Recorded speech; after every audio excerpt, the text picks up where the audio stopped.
reasonable vegans. Okay, our next speaker in this afternoon session is Ilan Gronau from Technion, and he will be talking about adaptive fast convergence. Okay, so this talk is actually about trying to achieve optimal reconstruction guarantees for phylogenetic trees. And this is joint work with Sagi Snil and my advisor, Shlomo Moran.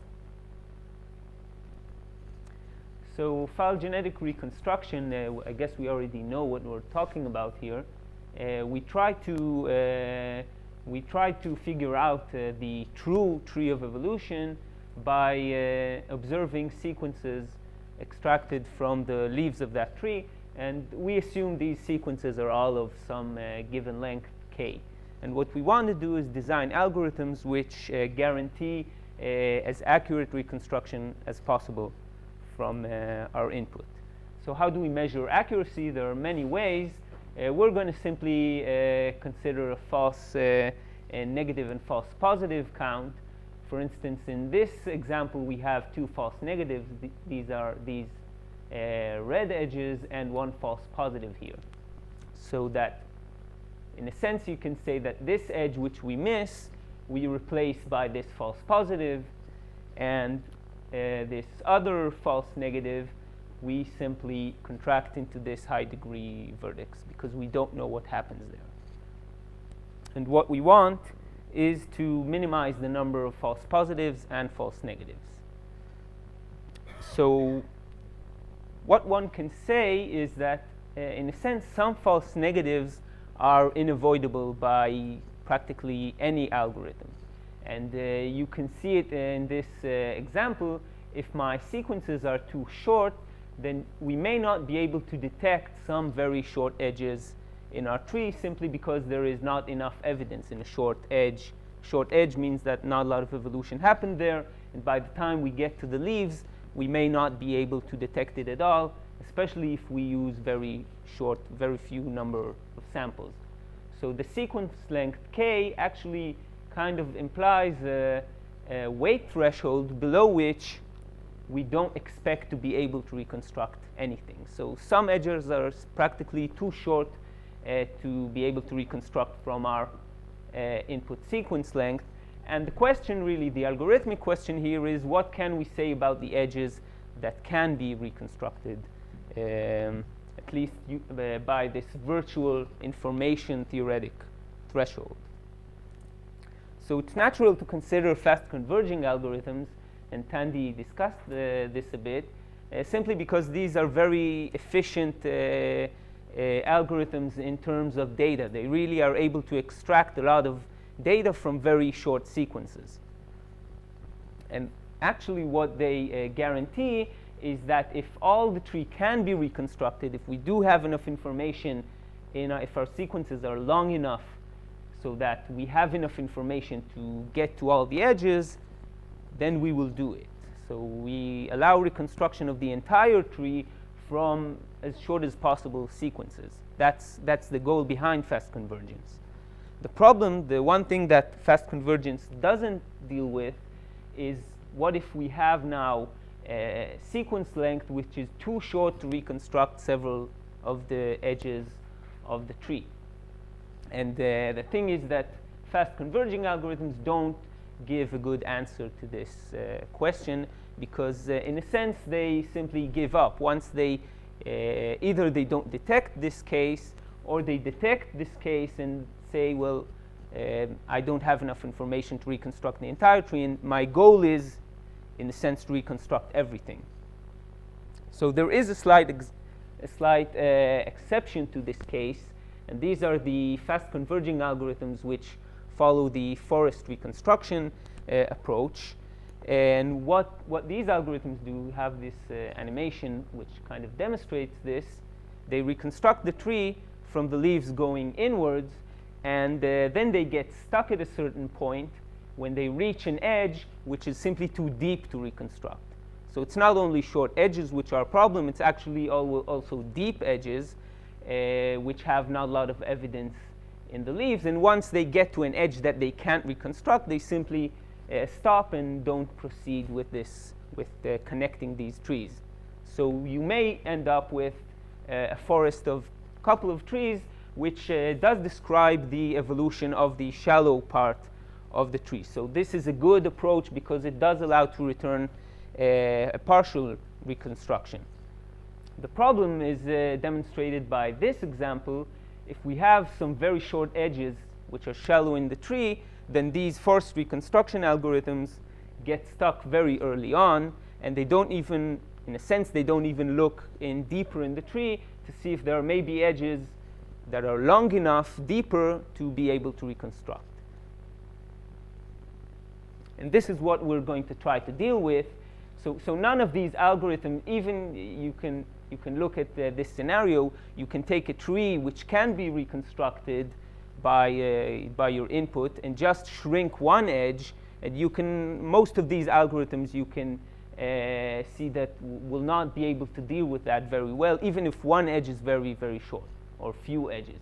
And we want a fast converging algorithm which does guarantee reconstruction of all the edges which are sufficiently long, in a sense, to be able to reconstruct. So there always will be some gap here between, the information theoretic lower bound and the bound we can give on our algorithm. Obviously, we want this gap to be very short, but as long as this gap is constant in a sense, and I'm not going to get into what constant is, we will say that our algorithm is adaptive fast converging because it's fast converging and it's also adaptive to this threshold which is dictated by our sequence, by our input, by our sequence length.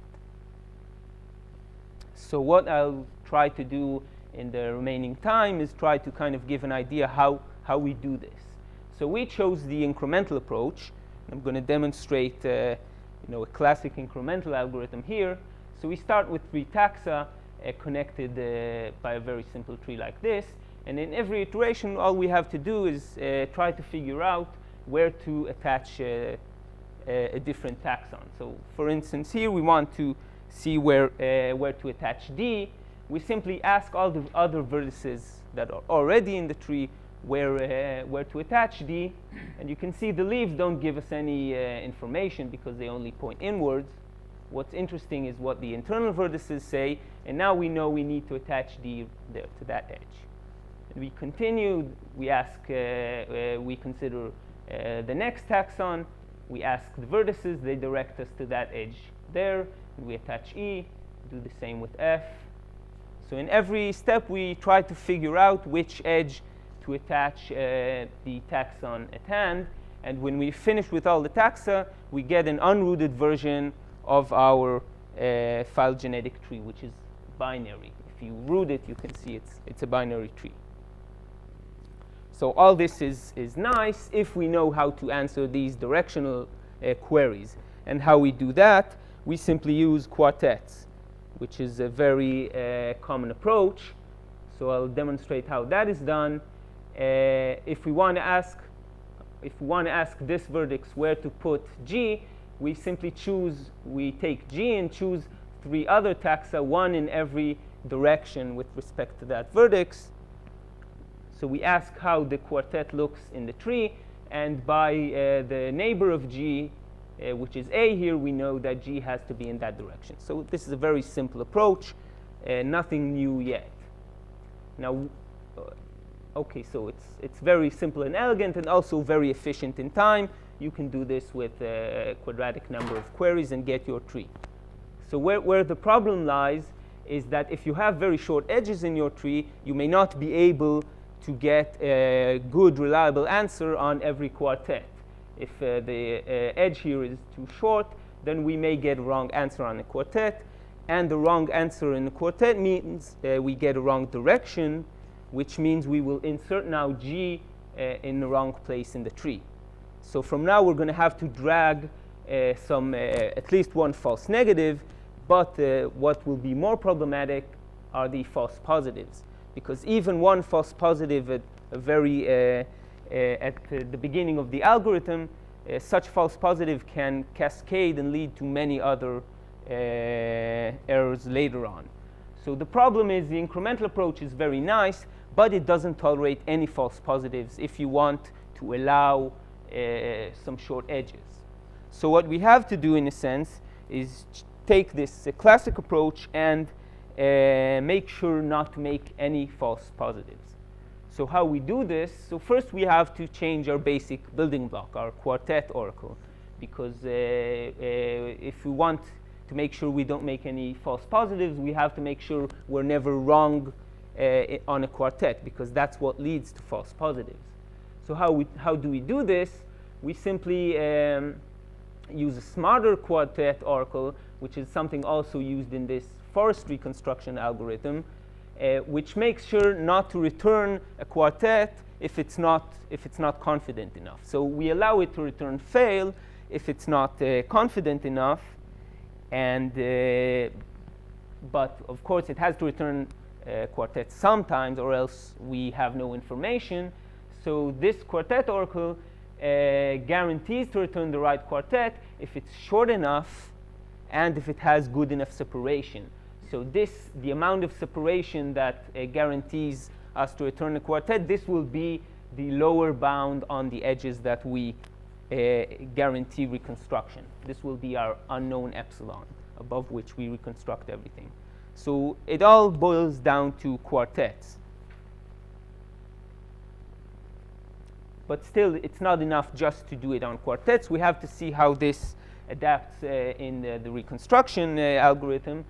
So what happens is that we use this reliable quartet oracle to make sure that our directions are also reliable, so that we can, so for instance, when this vertex says that E is in this direction, we can rely on that. But then, of course, we'll have to allow vertices not to return the direction when they're not sure, like this vertex here.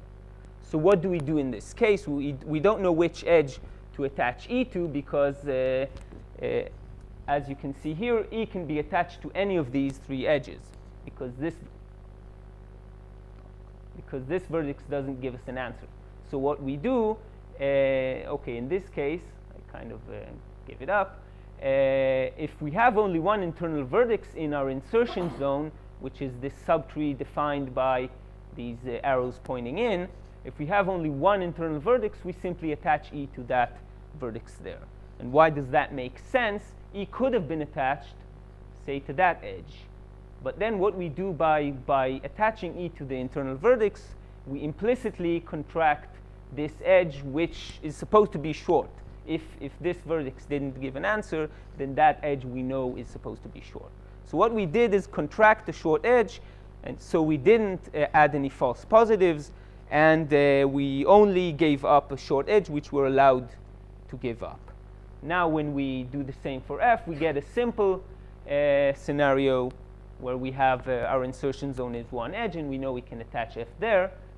But when we try to insert G, we get a bigger insertion zone, which has more than one internal vertex. So there is no place we can attach G without risking introducing any false positives. Any place we will attach it, we may be introducing a false positive, and this is something we can't do. So what we have to do, in a sense, is give up on parts of the tree we already reconstructed, and here it's this edge. So this edge is an edge we know is in the tree, but we don't know where to put G with respect to that edge. So we have to give it up. So we contract all the internal part of the insertion zone into one vertex, and then our insertion zone has this nice shape with one internal vertex, and we can attach G there. So this is what we do now in every iterations. Hopefully I managed to convince you that we do not put in any false positives, which was our secondary goal. Of course, our major goal was to control the false negatives, to make sure we contract only short edges. So that I will not have real time to go into the analysis, but just maybe a couple of things if I do have a minute. So there are a couple of things that we still have to do to connect the reliable quartet oracle to the main scheme of the algorithm. So one challenge was to implement the directional oracle. Notice that now our vertices are not of degree 3. Like in the classic algorithm, they have a high degree because we contract things. So we have to make sure we query a low amount of a small number of quartets in order to determine the right direction. We have to make sure that this is indeed the right direction. This is one thing that we had to make sure of. Another thing, which is slightly more subtle, is the fact that this vertex actually corresponds to some internal structure in the tree, this cluster of short edges. And this cluster can be pretty big. If you have a tree with many short edges adjacent to each other, then this cluster can be big. And then when you want to bound the diameter of the quartets you need to query only short quartets. And to do that, well, that requires some more work as well. So you can, these things are detailed in the paper that's written here, and you can ask me if you want also. I'll be glad to give out these details. So to sum up, I guess the main idea behind this is that maybe you have to give up on some of the edges to make sure that you get, at least the easy parts, or not very difficult parts you want to be able to get with good confidence. And you do this, the only way to do that may be to give up on the difficult parts. So what more can be done here? Obviously, we'd like to shrink this gap as much as possible.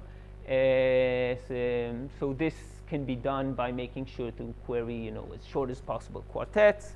Another interesting thing can be maybe to combine the forest reconstruction approach with our approach. I won't get into that, but at least some ideas in my head.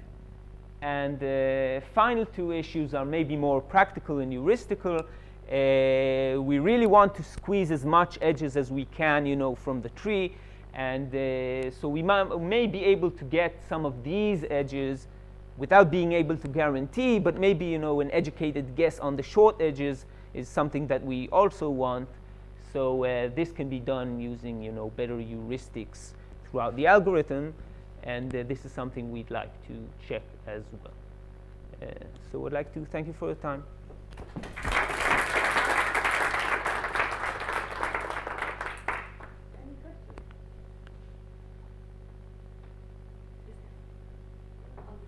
Edges are nothing but splits in the final result. Yes. So they are either sort of strongly supported or not so strongly supported. So rather than going for the tree and finding the edges that are not so strongly supported or whatever, can't you go directly for the splits that have support? So you can look at it the same way. I mean, we return a set of splits, and as you saw here, we may need to give up some splits which we don't have enough confidence in. So yes. The problem is, in a sense, we don't want to drag splits we have low confidence in, because in the incremental approach, at least, you really rely on these splits. So you want to give up. Maybe you want to add them later on. If there were some things you're not sure of, so you can look at it all as splits. It doesn't have to be, The problem with going directly for splits, that into which you have confidence, without looking at the total tree, of course, may be that these splits become incompatible. You have good trust for splitting birds from mammals, and you have as well good trust for splitting flying animals from non-flying animals. Right, now I understand. So you really want to not look at just a set of splits which may be incompatible, and looking at the confidence. Yeah, of course. You just want to find splits with high confidence. Yeah, right. So it's not. We didn't really think about that, and the incremental approach really assumes a kind of a tree structure for your splits. Yeah. There may be a way to use something that doesn't assume this, and maybe even get better results. I'm not sure. So when you try and put a sequence into the tree, and you have your directional oracle says to go somewhere else, you lose your branch and put the sequence in and produce a multiplication. Have you thought about actually just losing the sequence and having a list of sequences that just don't seem to fit the tree very well? So I guess you're talking about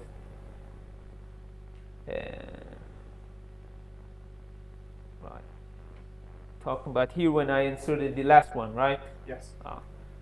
And with the G one. Well, you can say I'm not going to insert G because it seems problematic and I have to lose information, but then you don't know, practically this will be probably a good idea, kind of a heuristic, but it may happen every time you try to put something in. You may have to lose something, and then you kind of have to choose.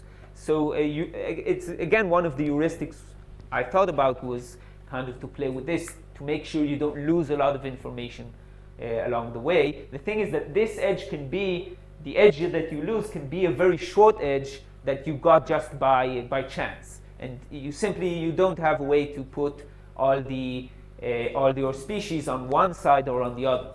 So you simply know only about part of the species. These are below, these are above, but you don't know about the rest. So you can also keep that as a partial split, just a side, and lose it as a general split. But for trees, you do find problem taxa that just don't seem to want to go anywhere in the tree. Definitely, if this is consistent, then you can lose this taxon and say, okay, I don't know what to do with that. Sure. Okay, a very brief question because we have to move on to the next part. One of the problems of incremental algorithm is that you have to decide in which order you will insert taxa, and the results often depend on this order. So I wonder how you choose the order. So what we do is our goal is to make sure we query very short quartets. So we kind of choose the species that is closest to our current set of species. Because if we choose something very far away, we may not be able to reliably insert it in. So we use this greedy approach. Obviously, there are other approaches. Maybe that is not the best, but it certainly is the best to get the best bounds here. But maybe practically it doesn't have to be. If there are no further questions, then please join me in thanking our speakers.